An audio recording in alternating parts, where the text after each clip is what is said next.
Are we ready?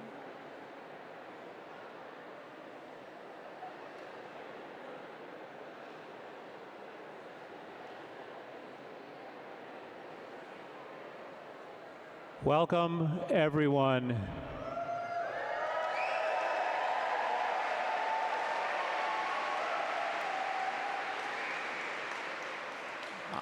I'm honored to be speaking to a sold-out house here in the Riverside Church.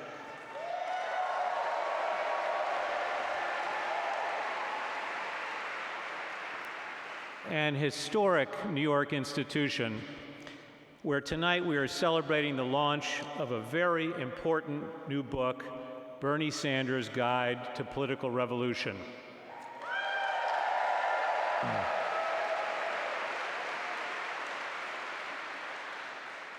My name is Rick MacArthur, and I'm the publisher of Harper's Magazine.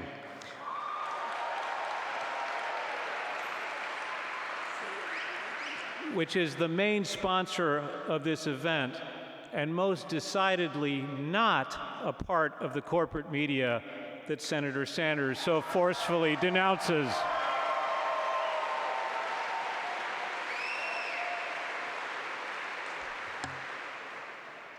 I met Bernie Sanders for the first time about 15 minutes ago. We haven't published him in the magazine, not yet. But I feel, nevertheless, that there was something inevitable about this evening and the linking of Harper's with his political and educational crusade. Let me quickly explain why by quoting from Senator Sanders' book. One of the most profound lessons that I've learned in politics is that everything is related to everything else, he writes. Nothing exists in a vacuum. Coming into the church tonight, some of you received copies of the November 2016 issue of Harper's Magazine. And, as you can see right here, the cover article is about the big media and its dislike for independent politicians like Bernie Sanders. We illustrated the piece with a rolled-up copy of the Washington Post, brandished menacingly, that looks very much like it's about to descend on Senator Sanders in an effort to squash him. The Washington Post is owned by Jeff Bezos, the founder and chairman of Amazon, the mega company that is currently swallowing up businesses everywhere, while it preys on a beleaguered and increasingly desperate American workforce. It is not a coincidence that Jeff Bezos got his start by competing with independent bookstores. He's put many hundreds out of business with a discounting practice known as predatory pricing. And now he's moved on to intimidating book publishers, authors, and big chain bookstores. It is also not a coincidence that the second sponsor of tonight's event is an independent bookstore called Book Culture.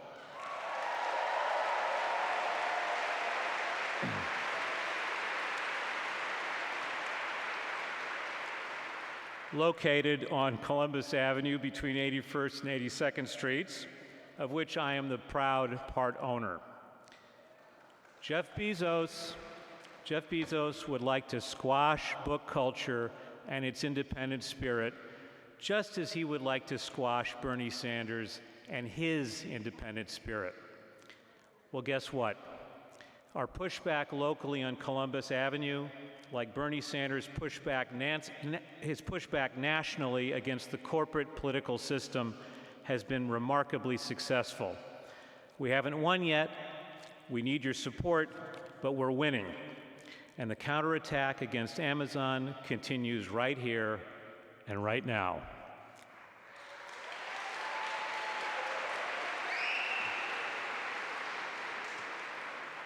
I'm not going to make a formal introduction of Bernie Sanders. You all know him.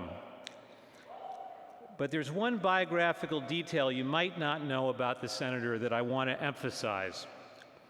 How many students are here tonight? Raise your hands. Okay. This book is aimed at you, although it's also a very good, succinct read for older adults.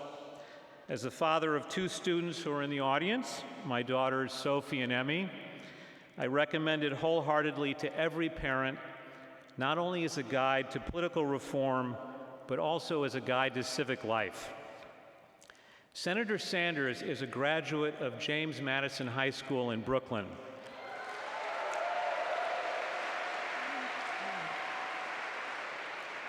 Which is named for the principal architect of our imperfect but brilliantly constructed U.S. Constitution.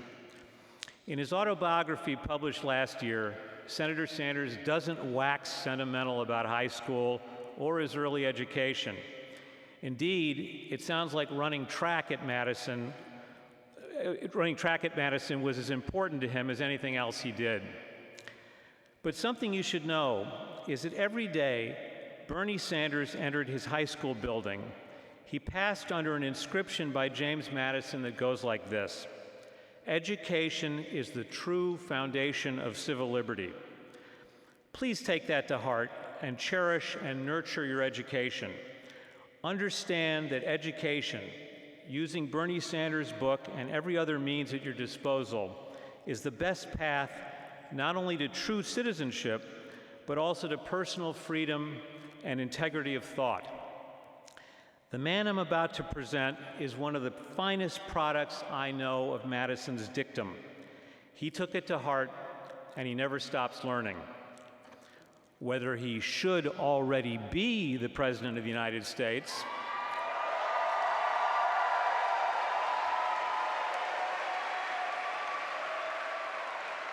or whether he becomes the next President of the United States, Bernie Sanders personifies the best of this country's founding ideals of equality, justice, freedom, and the pursuit of happiness. Please welcome the pride of Brooklyn and of the other 4 boroughs as well, Senator Bernie Sanders.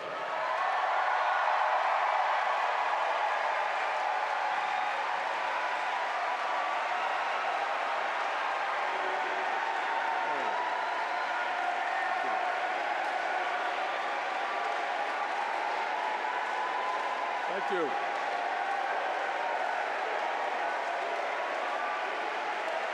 Thank you.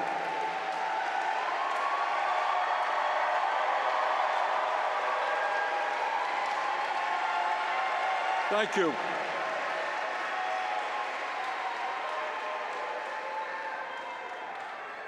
So let me begin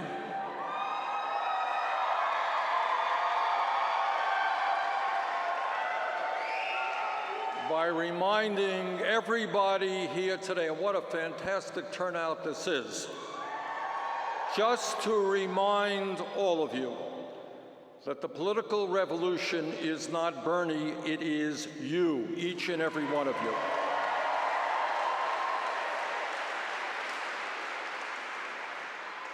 And let me thank Rick MacArthur for that very kind introduction. And before I get into my remarks, let me express, and I know I do it for all of you and for everybody in the country, my condolences to the families who have lost loved ones in Houston and in the Texas area.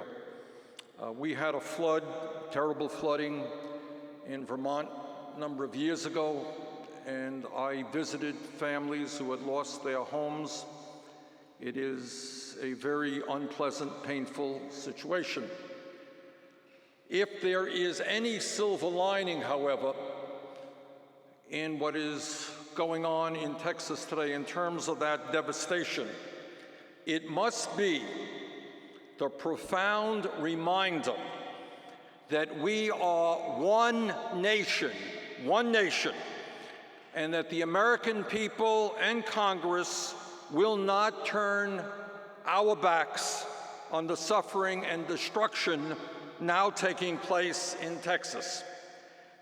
At a time when there are those who want to divide our country up based on race, based on religion, based on sexual orientation, based on country of origin at a time when there are those who hold and are pushing the ideology that says that every person in this country is in it for himself or herself, that the role of the government must not be to protect those who are in need. I am confident that the nation will come together to protect the people of Houston and of Texas. But it is not just the people of Texas today who need to be protected. Right now, our hearts go out to immigrant families in this country who are scared to death.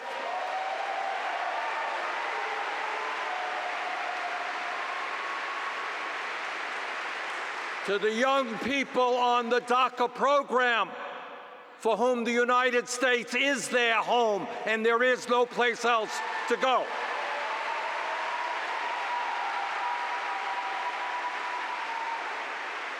To the African American community, which recoils in horror seeing Ku Klux Klan people and neo-Nazis march on the streets of America.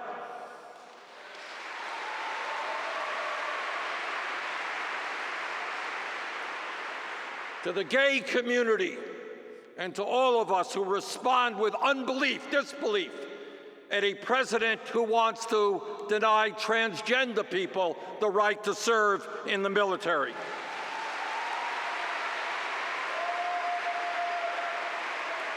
To women who are fighting every day to retain the right to control their own bodies. So tonight we stand with the people. We stand in solidarity with the people in Texas, and we stand in solidarity with all those people who are undergoing oppression and suffering tonight.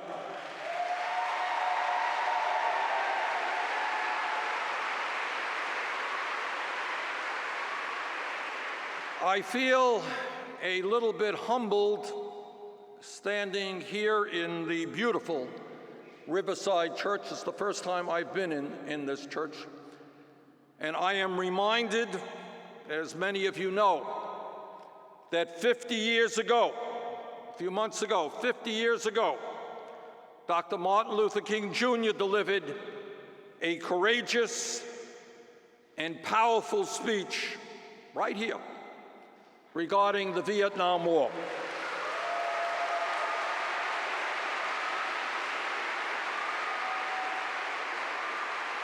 It was, in fact, one of the important speeches in modern American history. It was a speech which spoke truth to power. It was a speech which ruptured Dr. King's relationship to the political establishment of the time and to President Lyndon Johnson. It was a speech which got him condemned in 168 newspapers throughout the country. And what those newspapers were saying is, who do you think you are? You're supposed to be a civil rights leader. You're supposed to fight segregation and racism. Who gave you the right to speak out on issues of war and peace and morality and national priorities? But King, being the incredibly courageous person that he was, understood that he could not speak about nonviolence in this country without condemning the extraordinary violence that was then taking place in Vietnam.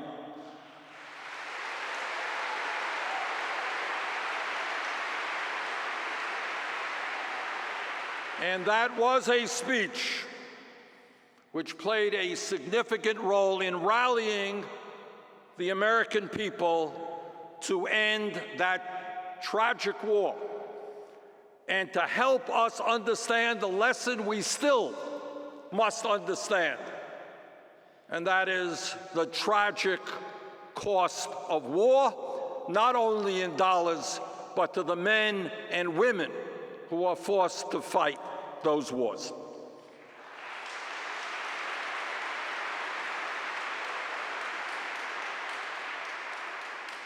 Now, this book is entitled A Guide to Political Revolution.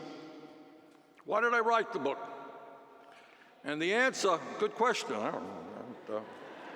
But the answer, I think, can be found in the preface to the book. And this is what it says, and I write it speaking to the younger generation, but older people can read it too. And this is what I write to the younger generation, something that I believe passionately, based on traveling virtually to every state in this country and meeting with God knows how many thousands of people. This is what I write to the younger people. Quote, "You, the younger generation, are in many ways the most progressive generation in the history of our country. You have opposed racism, sexism, homophobia, xenophobia, and oligarchy. You understand that greed and the grotesque level of income and wealth inequality that we experience is not what the United States is supposed to be about. You know that climate change is real and that we have a moral responsibility to take on the fossil fuel industry and transform our energy system away from fossil fuel and into energy efficiency and sustainable energy.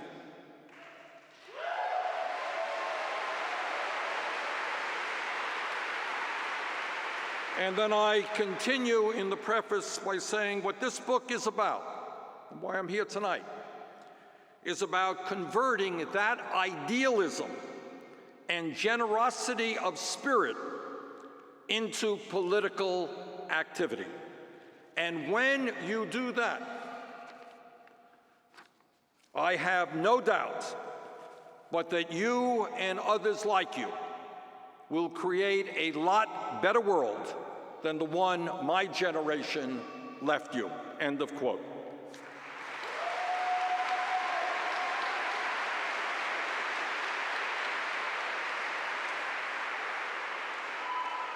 In other words, what this book is about is the need for a political revolution in this country.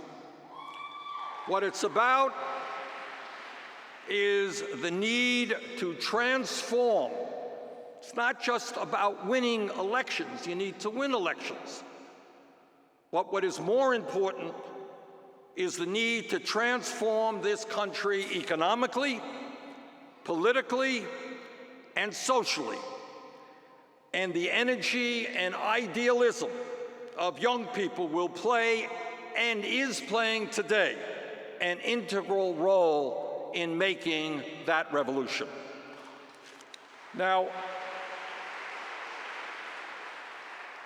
in my view, the hardest part of politics, and something that Dr. King certainly knew, has to do with courage, has to do with imagination, has to do with the need to think big and not small. It has to do with the need to escape the limitations and constraints of the status quo, which means that you can turn on the TV and watch it hour after hour after hour, channel after channel and channel, and not see one relevant piece of information. And you have to understand that.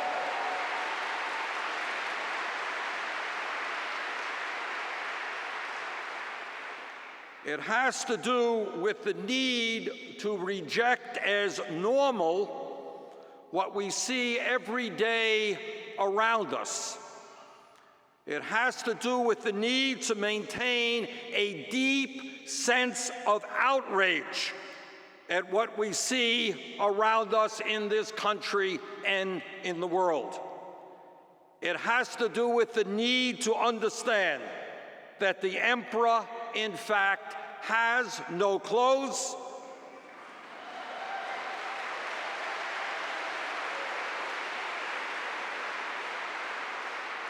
and the need to have the courage, and it takes courage, to ask the questions and provide the analyses that are not often done by mainstream media or by most politicians. I have always believed that it is much more important to ask the right questions than to have the right answers.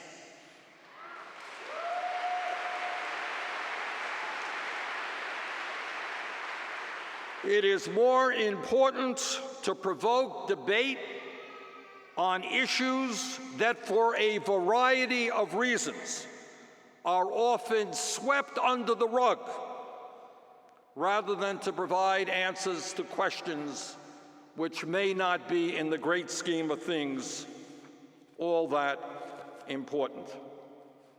And let me just throw out right now a few questions which we don't discuss very much. And that has to do with our views about the status quo. It has to do with a lot more than Donald Trump and his temperament, his incompetence, and his racism. The issues are much deeper than Trump. And the question is, where are we today as a nation? And more importantly, where do we want to go? Because we cannot make good decisions today unless we know where we want to be tomorrow.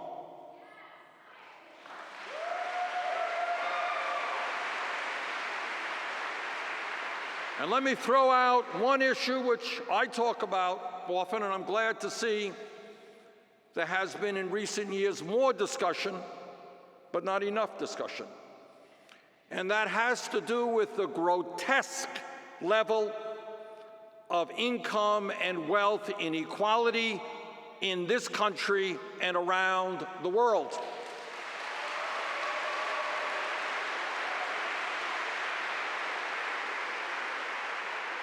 This is not only an economic issue, as important as that is, it is even more profoundly a moral issue.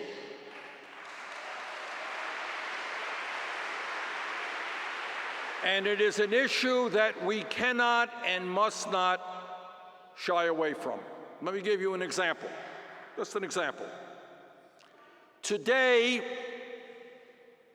the six wealthiest people on this planet own more wealth than the bottom half of the world's population, 3.7 billion people. 6 people, 3.7 billion people. This is the year 2017. Is it really appropriate? Is it really okay for so few to have so much while so many have so little?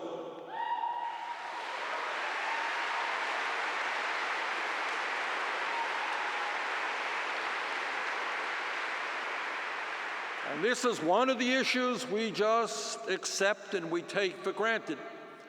But there are billionaires out there who compete with each other to see how big their yachts are, to see how many mansions they have, how many private jets they have, how many fancy automobiles they own. And meanwhile, while these billionaires boast of their wealth and their greed, hundreds of millions of people around this planet, including many, many children, suffer from malnutrition, and die of easily treated diseases, while tens of millions more live in incredible squalor, without clean drinking water, without safe housing, without decent schools. The United Nations estimates that it would take no more than $30 billion a year to end hunger and malnutrition globally, and that is precisely what we as moral people should be doing.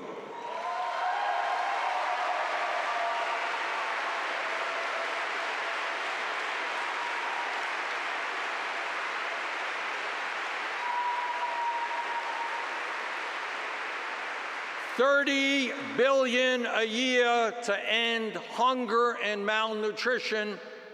Trump wants $80 billion more in the next 2 years for the military. Republicans want trillions over the next 10 years in tax breaks for the top 1%. As a people, we have got to lead the world and stand up for humanity and demand an end to hunger and malnutrition all over this planet.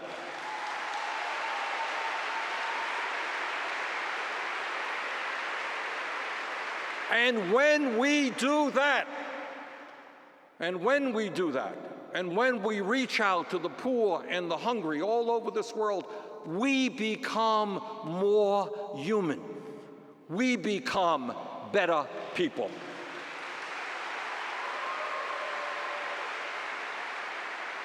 But needless to say, income and wealth inequality is not just a global issue, it is most certainly an American issue. And again, here is a point that we discuss much too little. And that is, over the last 4 decades, we have seen a massive redistribution of wealth in this country. Massive redistribution of wealth. Unfortunately, that redistribution has gone in the wrong direction.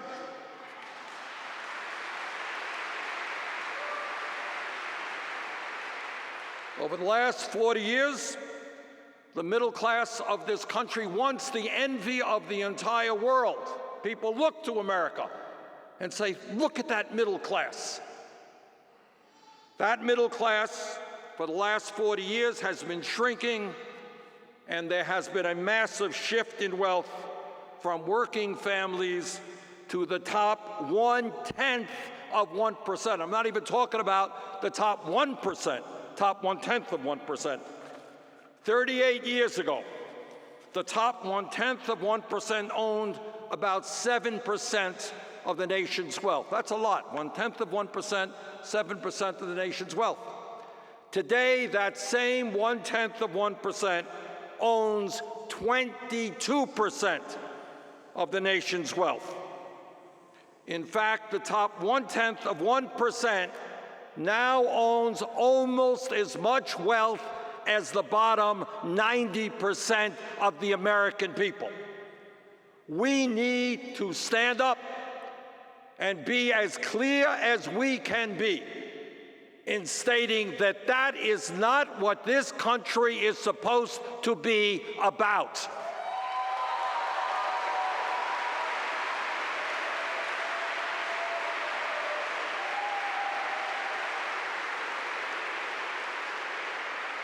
Today in America, you don't hear this on TV, you don't see it in the papers very often. There's a reason for that as well. The top 20 wealthiest people in this country now own as much wealth as the bottom half of America. One family, the Walton family of Walmarts, now owns more wealth than the bottom 42% of the American people. One family owns more wealth than the bottom 42%. And in the last 17 years, while we see people sleeping out on the street, children going hungry, we have seen a tenfold increase in the number of billionaires in this country, from 51 to 565. Huge increase in the number of billionaires, while 43 million Americans live in poverty and veterans sleep out on the streets. We have got to raise that issue, not give it up for 1 second, and tell the world and the leadership of this country that that is going to change. The billionaire class will not get it all.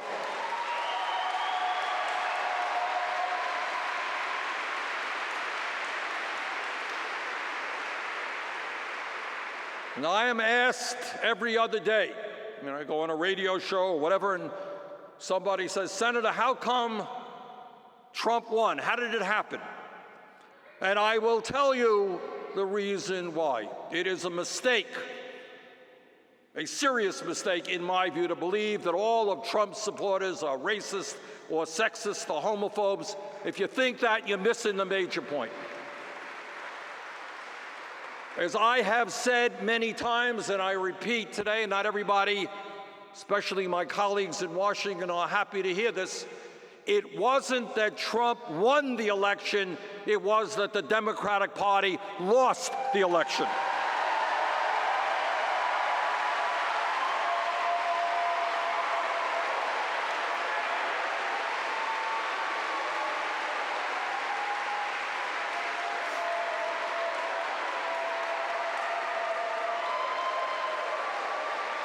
What do I mean by that? What do I mean by that? What I mean by that is if you go around the country, what you see is people in state after state living in despair, living in pain. I ran for president, I was in 46 states in this country, talked to thousands of people, and the images come back to me. Can't forget them. Woman in Las Vegas, Nevada, comes up to me. She was volunteering for the campaign, tears rolling down her cheeks. She says, Bernie, I have a daughter, 10 years of age. I'm making $10.40 an hour. I don't know how I will be able to take care of my daughter. All over this country, there are people now working at $8, $9, $10, $11 an hour. And you can do the arithmetic as well as I can. Nobody makes it on $10, $11 an hour.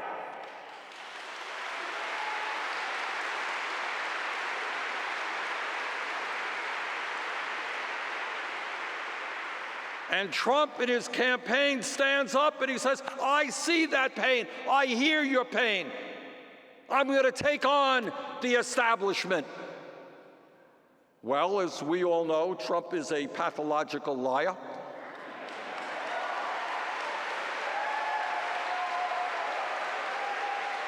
He lied then and he lies today. But he responded to something that in fact is very real, to people who today are working longer hours for lower wages. The real median income of full-time male workers today is $2,100 less in real inflation accounted for dollars than it was 43 years ago. Got that? The median male worker today in real dollars is making over $2,000 less than he did 43 years ago. And those people are angry, and they should be angry, because the system has failed them.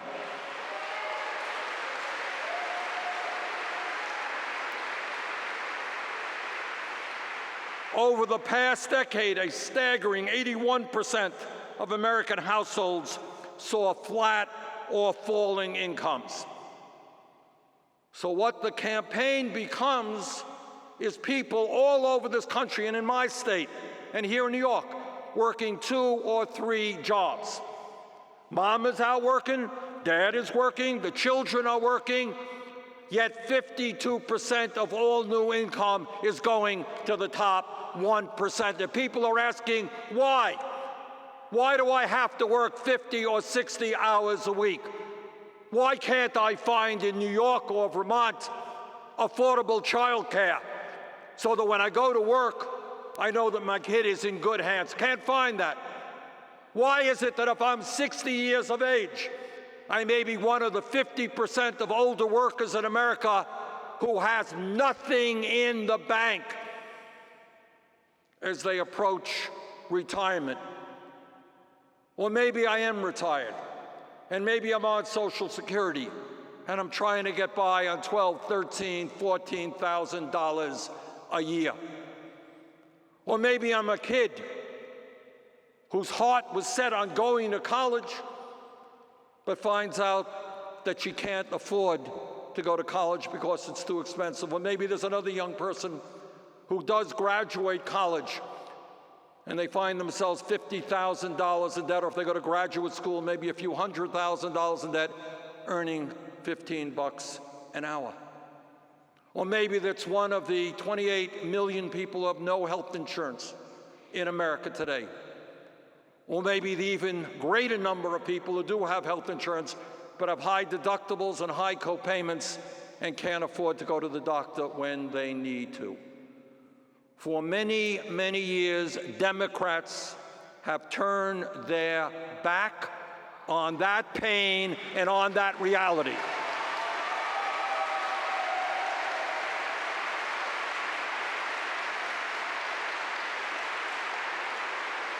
And it is high time that the Democratic Party, if it wants to regain power in the White House, in the Senate, in the House, and in governor's chairs all over this country, remembers the old Woody Allen song, "Which side are you on?" And the Democratic Party must be on the side of the working families of this country.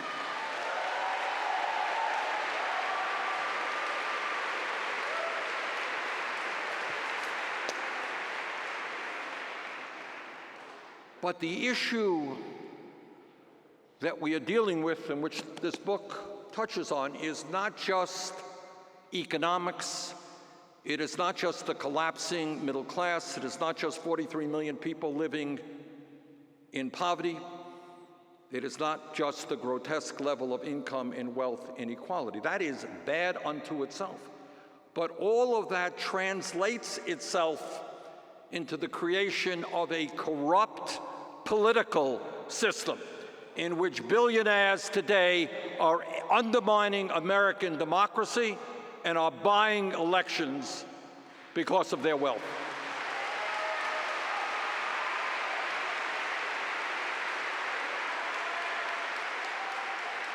So on one hand, we have an economic struggle. How do we create an economy that works for all people and not just the people on top? And that is a monumental struggle. And on the other hand, we have a political struggle. How do we create a vibrant democracy in which you get a vote and you get a vote and we all get one vote and not have billionaires buy elections?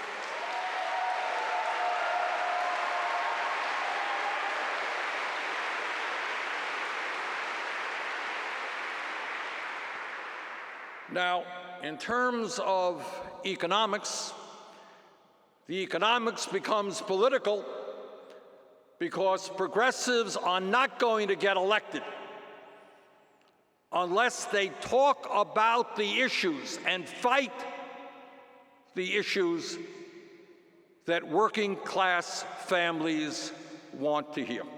What does that mean? Just give you a few examples. We must be loud and clear in stating that in America, whether you're in California, whether you're in New York or Mississippi or Alabama, If you work 40 hours a week, you must not be living in poverty.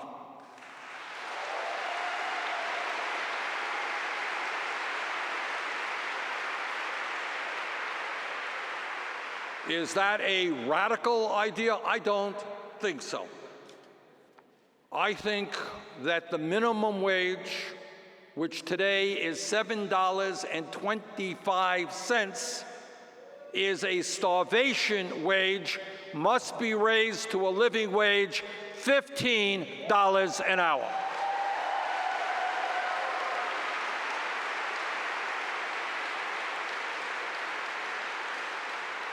And let me tell you how political change takes place and how fast it sometimes can occur.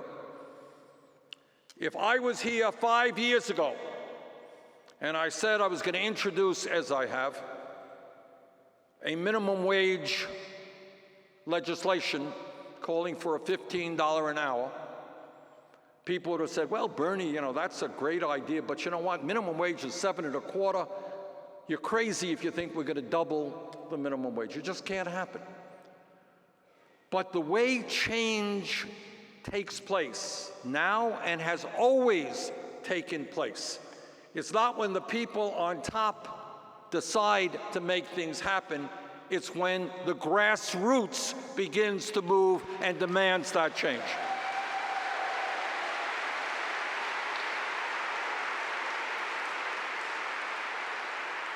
So a number of years ago, a group called Fight for 15, group called Good Jobs Nation, and I've been proud to work with them over the years, they stood up and they said, you know what, you do the arithmetic. People need at least $15 an hour to have a minimal standard of living, afford an apartment someplace, take care of their children, at least $15 an hour. And more people heard them. The fast food workers in McDonald's and in Wendy's, Burger King, they went out on strike, they went to the streets, they talked to people in their communities. I was at a rally in Washington, D.C. a couple of years ago. A guy was working for a subcontractor for the United States government, making $11 an hour. He was homeless, working for the United States government. And they raised that issue, and suddenly in Seattle, Washington, people heard it. $15 an hour in Seattle, and it goes to California and San Francisco, New York, and so forth. That is the way change comes about, when you have an idea that makes sense and you have people prepared to fight for that idea. That's when change occurs. And I'm very happy to tell you, and this is a manifestation of how things change, is I have introduced a few months ago a $15 an hour minimum wage bill. It now has 31 co-sponsors in the United States Senate.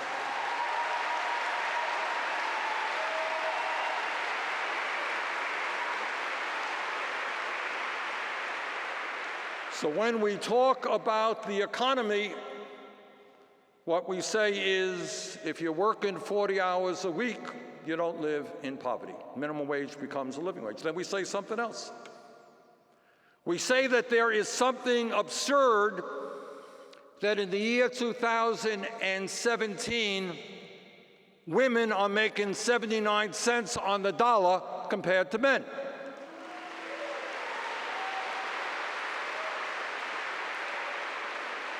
And that is why we believe in equal pay for equal work.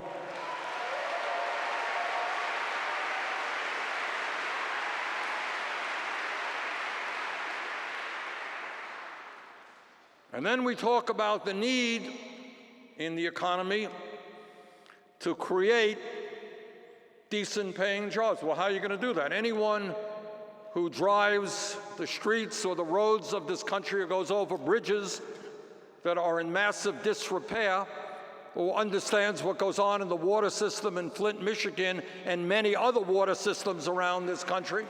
Anyone who's been to an airport recently understands that our infrastructure in the United States of America, the wealthiest nation in the history of the world, our infrastructure is crumbling.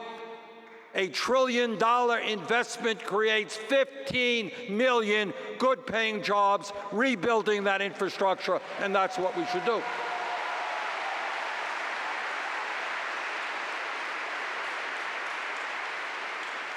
And again, change takes place from the grassroots on up. 3 years ago, I introduced the idea of a $1 trillion investment, and people say, oh, Bernie, that's crazy, that's too much, can't do it.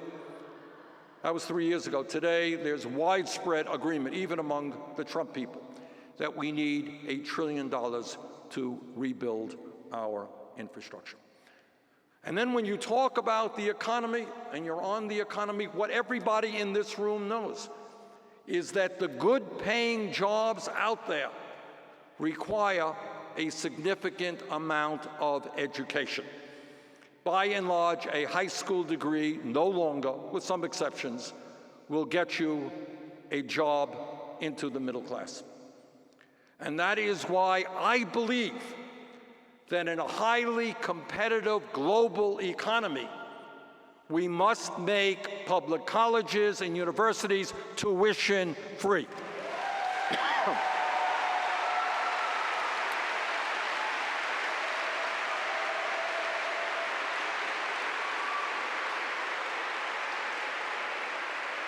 How many people here tonight are dealing with student debt? Well, there you go. Well, welcome to the crowd. There are millions of people dealing with student debt, which is now, I believe, over $1 trillion. A very simple principle, one that is not made very often, must be that we should not punish people for getting the education they need and our country needs.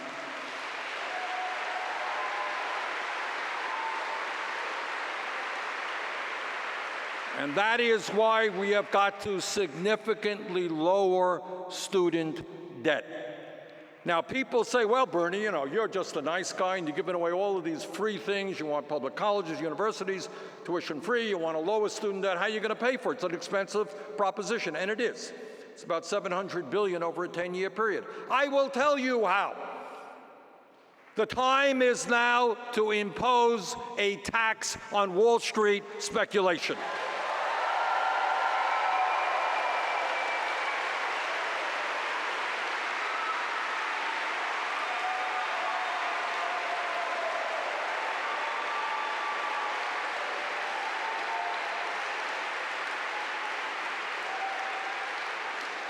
Nine years ago, Wall Street's greed and recklessness and illegal behavior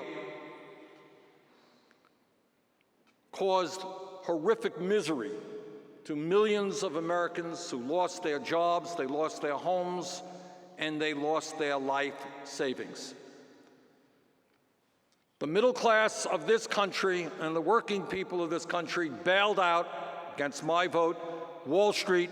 Now it is Wall Street's time to help the middle class of this country.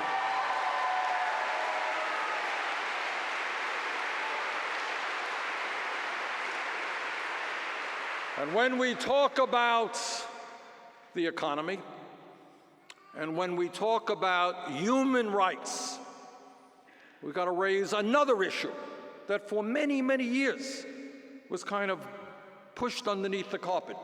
And I'm glad it's beginning to see the light of day. But left alone, the establishment won't talk about it. But it's a very simple proposition. Question, simplest question that I can ask, is health care a human right?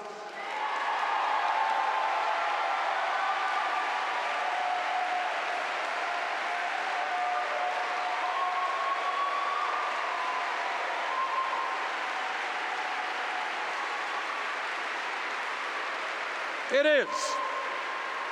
It is. It is, and we must end the disgrace of living in a country where thousands of people die every single year because they don't go to the doctor on time, because they have no insurance or they have high deductibles. We must end the disgrace in which if you are rich in America, you can get the best health care in the world, but if you're working class, you may not be able to get to the doctor when you should. And then on top of that, we have to understand that this is not a radical idea. You know, the establishment folks, the political pundits, oh, the radical idea, health care for all. Please understand that the United States of America is the only major industrialized country on earth not to guarantee health care to all people as a right.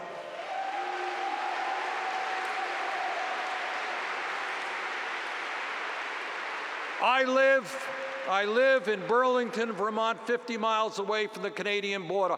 They've had universal health care for 3 decades. British have it, Germans have it, Scandinavians have it, the French have it. If every major country on earth can guarantee health care as a right to every man, woman, and child in those countries, please don't tell me that we can't do that in the United States of America.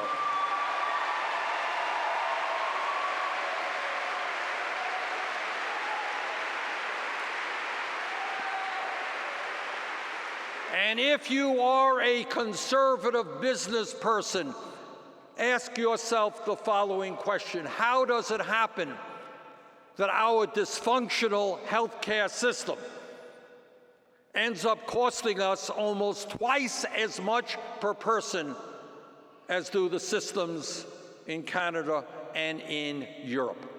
So our job is to create a universal, high-quality, cost-effective healthcare system, which is why within 2 weeks I will be introducing a Medicare for All single-payer program.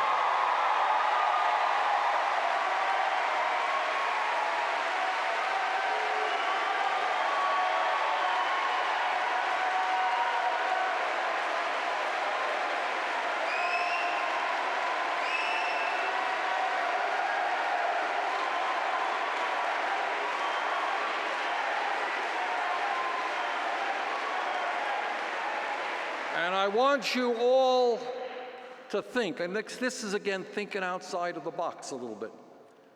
What does it mean to our lives to know that when you are sick, you can walk into a doctor's office without any deductibles, without any co-payments, and get the health care that you need? What does it mean to the people in this country and how we feel about ourselves and our anxieties and our stress when you know that if somebody in your family ends up in the hospital and the bill is $100,000, you're not going to go bankrupt because we have a publicly funded healthcare system?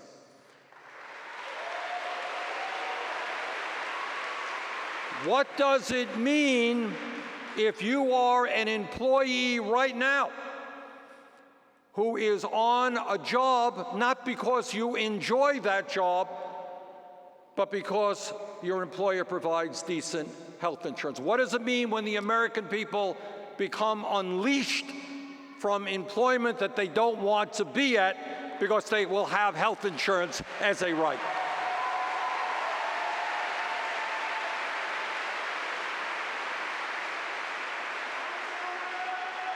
So I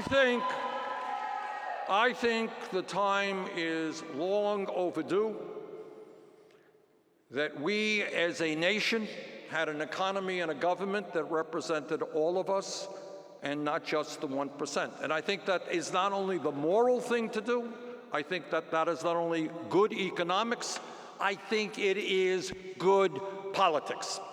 And what the Democratic Party has got to learn is that it will win elections when it has the guts to stand up to Wall Street, to the insurance companies, the drug companies,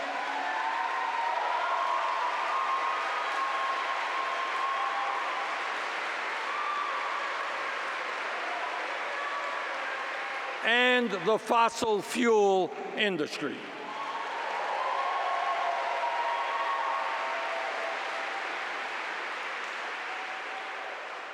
So let me, in that regard, tell all of you what you already know, and that Donald Trump is out of his mind when he thinks in general, but specifically when he thinks that climate change is a hoax. Climate change is not a hoax. I'm a member of the U.S. Senate Energy Committee and the U.S. Senate Environmental Committee, and I have talked to scientists not only from throughout our country, but throughout the world. And what they tell us is that climate change today, as you all know, is already causing devastating problems in America and around the world, and those problems will only become more severe if we do not take on the fossil fuel industry and transform our energy system away from fossil fuel to energy efficiency and sustainable energy.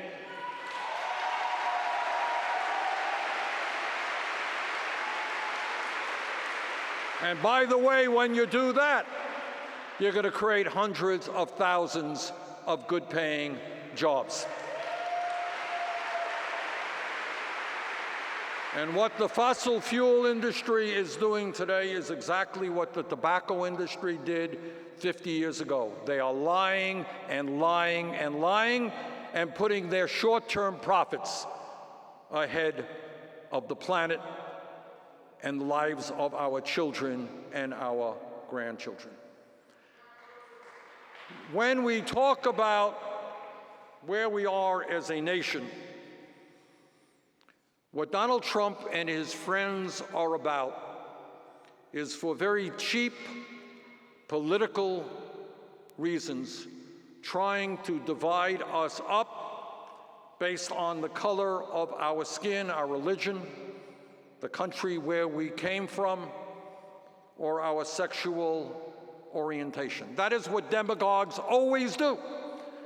They go out to people who are hurting and they say, you know why you're making $9 an hour? It's because of some Mexican in California who's picking strawberries, that's why. And you know why your public schools are inadequate? It's because of somebody who is a Muslim or somebody who is gay. Our political job is to stand up to that demagoguery and to come together as a nation, black and white and Latino, Asian American, Native American, straight and gay, men and women, native-born Americans, people who have immigrated to this country.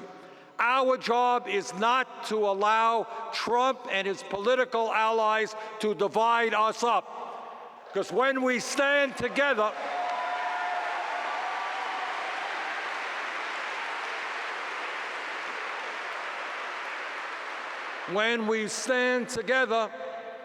and focus on the real problems facing our country, there's nothing that we cannot accomplish.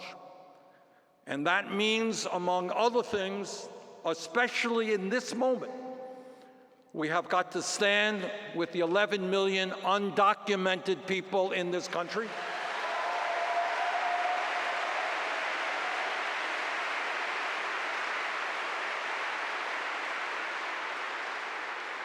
And we have to fight for comprehensive immigration reform and a path toward citizenship.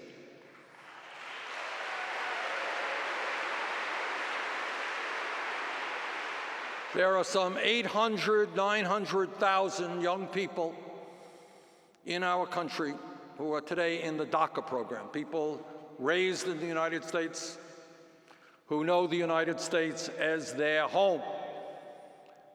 We must not allow Trump to end the DACA program.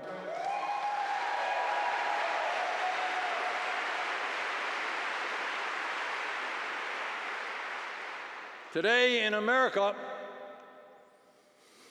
There are over 2 million Americans, disproportionately African American, Latino, Native Americans, who are rotting away in jail cells throughout this country. Our job is not to build more jails and have more incarceration. Our job is to deal with youth unemployment and make sure that every kid in this country who wants to has a job and a decent education.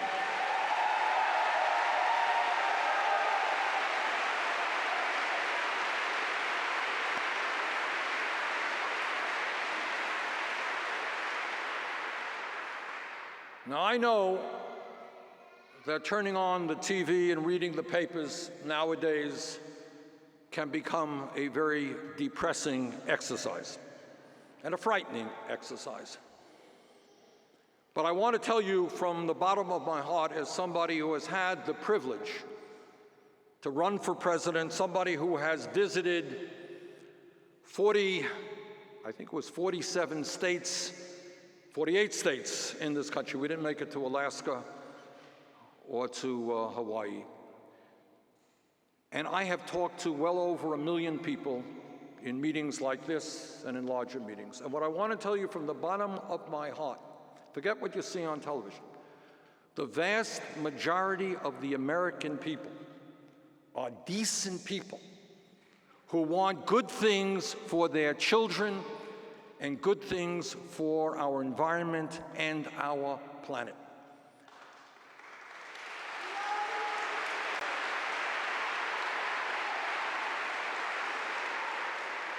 And I can remember and never will forget being in the fields, the agricultural areas in California, 6, 7 o'clock in the evening, and seeing thousands of young people, black and white and Latino, standing together in the fight for an economy that works for all of us. And I saw that all over this country. I was recently in Trump country in Ohio, Southern Ohio, good people who want decent jobs and are scared to death of the heroin and opioid crisis. And you go to Detroit, an African-American city, same thing. People want good jobs for their kids. So it seems to me that what we have to do is really not all that complicated. Number one, we cannot allow demagogues to divide us up. Number two, we need a progressive agenda that speaks to the needs of the working families of this country.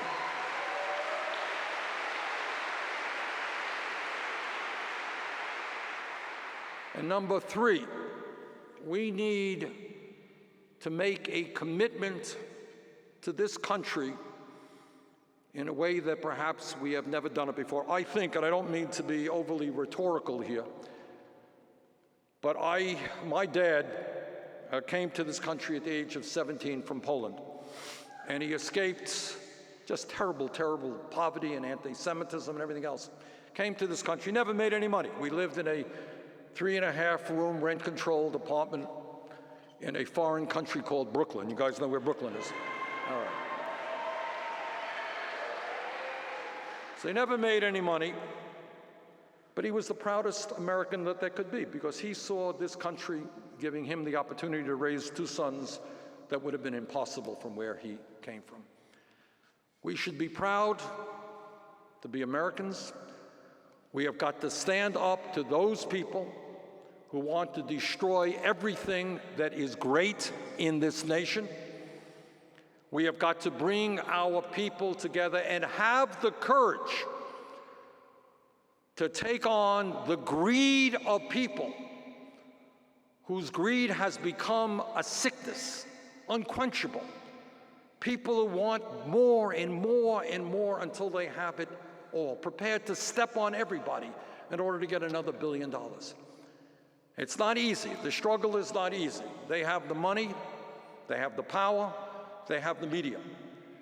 But I believe from the bottom of my heart, and it's not just me what I believe, it's what history tells us, is that when people stand up and fight back, there is nothing that we cannot accomplish. Thank you all very much.